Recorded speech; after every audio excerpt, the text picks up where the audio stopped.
Кипър с неговата драматична и богата история, с богатото му културно наследство, с прекрасните, трудолюбиви и предприемчиви хора, които го населяват, представляват за мене едно неразривно цяло. Искам да добавя и българската общност в Кипър, която по време на посланическия мандат в Кипър от 2014 до 2018 година ме подкрепеше изцяло и ми помагаше в много от начинанията.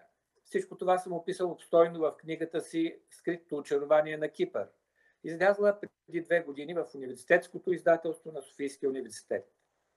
Благодаря на Съюза на българите в Кипър и на неговия председател Калин Павлов за възможността да представя изданието на Кипърска земя и да срещна отново много приятели. Винаги съм се стремял да допринасям в рамките на посланическите правомощия за развитието и задълбочаването на двустранните отношения и за по-доброто познаване на България в страната на моята акредитация. Смятам, че така беше в Белгия и Люксембург, така беше и в Кипър. В рамките на мандата ми се осъществиха 2 президентски посещения. Министрите на външните работи, на културата и на енергетиката посетиха Кипър. Подписани бяха 11 двустранни споразумения, по-голямата част от тях бяха инициирани от посолството. За затвърждаването на доброто име на България в Кипър бих споменал културната програма за българското председателство на Съвета на Европейския съвет, осъществена с участието на българската общност в Кипър, вечерта посветена на Никола Вапцаров, която организирахме съвместно с кметството на град Фамагуста, лекцията, която изнесох пред многобройна публика под наслова "По българските следи в Кипър", впоследствие излязла и като отделна публикация на английски, съвместното културно тържество с посолството на Франция и Израел, музей на една картина, свързана с картина на Жул Паскен, намираща се в галерия Левентис.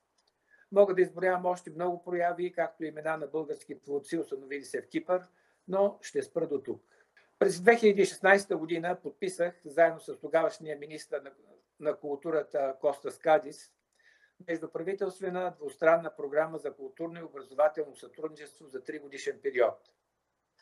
Инициира посолството. На практика това е основата на двустранния ангажимент за развитие на образователното сътрудничество и реализирането на образователни програми.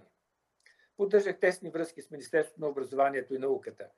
Съдействах за посещенията и програмите на представители на български университети и техните срещи с потенциални студенти от българската общност.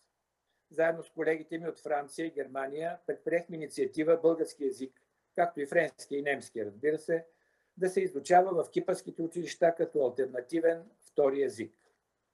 Радвам се, че в Кипър успешно се осъществява онлайн проекта "Дигитална раница". Най-сърдечните ми поздрави на българите, на всички българи и организации в Кипър, ангажирани с образователния процес в училищата. Благодарности на учителите в 10 български съботно-неделни училища и към учениците, които в момента учат в тях.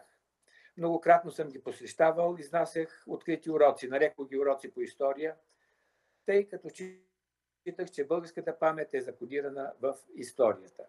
Вярвам, че тази традиция продължава и днес. Затрогващи и патриотични бяха всички прояви, които бяха организирани от учениците и учителите в училищата, рецитали, срещи, концерти с тяхното участие. Още веднъж благодаря за поканата и желая всичко най-хубаво на българската общност в Кипър, на всички кипърци.